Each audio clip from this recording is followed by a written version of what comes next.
আসসালামু আলাইকুম। আজকে আপনাদেরকে দেখাবো টিকে 1971 অ্যাকাউন্ট কিভাবে খুলবেন সম্পূর্ণ ভেরিফাইড। অ্যাকাউন্ট খোলার জন্য সর্বপ্রথম চলে যাবেন আমাদের এই ভিডিওর প্রথম কমেন্টে। আমাদের এই প্রথম কমেন্টে একটি লিংক পেয়ে যাবেন। লিংকে ক্লিক করার সঙ্গে সঙ্গে আপনাদেরকে এরকম একটা ইন্টারফেসে নিয়ে আসবে। এরকম ইন্টারফেসে নিয়ে আসার পর এখানে আপনারা আপনাদের নাম্বারটি বসিয়ে দিবেন। এখানে আমি আমার নাম্বারটি বসিয়ে দিয়েছি। তো নাম্বারটি বসিয়ে দেওয়ার পর আপনারা আপনাদের নাম্বারটি বসিয়ে দিবেন যে নাম্বারটিতে আপনাদের বিকাশ নগদ অ্যাকাউন্ট খোলা আছে এই নাম্বার বসালেও চলবে অথবা অন্য একটা নাম্বার বসিয়ে দিবেন, তাতে কোনো সমস্যা নেই। তো নাম্বারটি বসানোর পর আপনারা এখানে পাসওয়ার্ড দিবেন। পাসওয়ার্ডটি এরকম দিবেন, আমি আপনাকে একটু বলি। প্রথম অক্ষরটি দিবেন বড় হাতের, পরের অক্ষরগুলো দিবেন ছোট হাতের এবং লাস্টে কয়েকটা সংখ্যা বসিয়ে দিবেন, যেমন 1 2 3 4 5 আপনার ইচ্ছা মতো। তো পাসওয়ার্ডটি মিনিমাম 8 সংখ্যার হতে হবে। এভাবে কনফার্ম সেম পাসওয়ার্ডটা দিয়ে দিবেন। দেওয়ার পর নিবন্ধন নামে অপশনটা আছে, নিবন্ধন অপশনে একটা ক্লিক করবেন। নিবন্ধন অপশনে ক্লিক করার সঙ্গে সঙ্গে কিন্তু আমাদের অ্যাকাউন্টটি খোলা হয়ে গেছে। ঠিক আছে, আমাদের অ্যাকাউন্ট কিন্তু খোলা কমপ্লিট। আপনারা দেখতেছেন আমাদের অ্যাকাউন্ট খোলা কমপ্লিট হয়ে গেছে।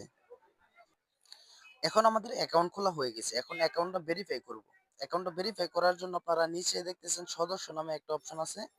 এই যে সদস্য নামে একটা অপশন আছে, এটাতে একটা ক্লিক করে দিবেন। তো আমি এই সদস্য নামে অপশনে একটা ক্লিক করে দিলাম। ক্লিক করে দেওয়ার পর এখানে দেখবেন হচ্ছে সুরক্ষা কেন্দ্র নামে একটা অপশন আছে। এই যে সুরক্ষা কেন্দ্র, এটাতে একটা ক্লিক করবেন। সুরক্ষা কেন্দ্রতে একটা ক্লিক করে দেওয়ার পর ব্যক্তিগত তথ্য, এটাতে একটা ক্লিক করে দিবেন। ব্যক্তিগত তথ্যতে ক্লিক করার পর এখানে আপনার ডাক নাম দিয়ে দিবেন। আমি আমার ডাক নামটা এখানে দিয়ে দিতেছি, আপনারা আপনাদের ডাক নাম দিয়ে দিবেন। ঠিক আছে, তো এখানে আমার একটা মেইল দিয়ে দিলাম, আপনারা আপনাদের মেইলটা দিয়ে দিবেন। এখানে আমার পুরো নামটি দিয়ে দিতেছি, আপনারা আপনাদের নামটি দিয়ে দিবেন। তো দেওয়া হয়ে গেলে আপনার এখানে আর অন্য কিছু দেওয়ার দরকার নাই। ফেসবুক আইডি অথবা হোয়াটসঅ্যাপ এগুলো দেওয়ার দরকার নাই। জমা দিন অপশনে ক্লিক করে দিবেন, কিন্তু হয়ে গেছে। ঠিক আছে, এটা কিন্তু আমাদের কমপ্লিট হয়ে গেছে। তো এখন আমরা হচ্ছে ই ওয়ালেট লেনদেন পাসওয়ার্ডটা আপনারা আপনাদের মন মতো, এখানে লেনদেন পাসওয়ার্ডে গিয়ে আপনারা আপনাদের মন মতো পাসওয়ার্ড দিয়ে দিবেন, 4 সংখ্যা অথবা 6 সংখ্যার। এখানে 6 সংখ্যার পাসওয়ার্ড দিয়ে দিবেন। এখানে উপরে যেটা দিবেন, যেমন 1 2 3 4 5 আপনাদের ইচ্ছা মতো 6টা সংখ্যার লেনদেন পাসওয়ার্ড দিয়ে দিবেন। এটা মনে রাখবেন লেনদেন পাসওয়ার্ডটা। এখন হচ্ছে এখানে ই ওয়ালেট এড করবেন কিভাবে। ই ওয়ালেট এড করার জন্য আপনারা এখানে প্লাস অপশনে ক্লিক করবেন। তো আপনারা বিকাশ এড করতে চাইতেছেন না নগদ এড করতে চাইতেছেন? ধরেন আমি এখানে নগদ এড করব। নগদ এড করার জন্য আমরা এখানে নগদ নাম্বারটি বসিয়ে দিব। এখানে আমরা আমাদের নগদ নাম্বারটি বসিয়ে দিলাম। দেওয়ার পর আমরা নাম্বারটি চেক করে নিলাম নাম্বারটি ঠিক আছে কিনা। নাম্বারটি বসিয়ে দেওয়ার পর এখানে আপনারা লেনদেন পাসওয়ার্ডটি বসাবেন, সেট করে নেবেন। ওইখানে যদি সেট করে না থাকেন তাহলে এখানে আপনারা আপনাদের মন মতো 8 সংখ্যা অথবা 6 সংখ্যার একটি লেনদেন পাসওয়ার্ড উপরে যেটা দেবেন নিচে এটা দিয়ে জমা দিন অপশনে ক্লিক করে দিবেন।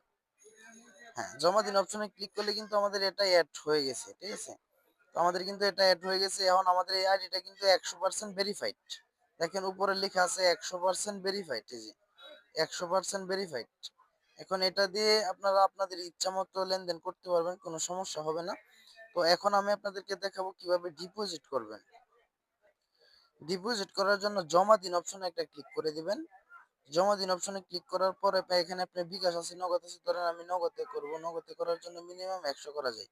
আমি এখানে 100 টাকা বসিয়ে দিলাম, অথবা 100 টাকার উপরে আপনি বসাতে চাইলে এখান থেকে বসাতে পারেন। বসাওয়ার পর আপনি কি এখান থেকে বোনাস নিতে চাচ্ছেন না চাচ্ছেন না? ধরেন আমি কোনো প্রকার বোনাস নিতে চাচ্ছি না, এজন্য পরবর্তী অপশনে একটা ক্লিক করে দিবেন। ঠিক আছে, পরবর্তীতে অপশনে ক্লিক করার পর আপনাকে এরকম একটা ইন্টারফেসে নিয়ে আসবে। এরকম ইন্টারফেসে নিয়ে আসার পর এখান থেকে আপনি আপনার নাম্বারটা কপি করে নেবেন। এখান থেকে নাম্বারটা কপি করে নগদে গিয়ে আপনি এই নাম্বারে 100 টাকা পাঠিয়ে এখানে ট্রানজাকশন আইডিটা দিয়ে নিশ্চিত করলে কিন্তু ডিপোজিটটা হয়ে যাবে। আশা করি বুঝতে পারছেন। আমাদের এই চ্যানেলে যারা নতুন অবশ্যই আমাদের চ্যানেলটা সাবস্ক্রাইব করে দিবেন। ধন্যবাদ।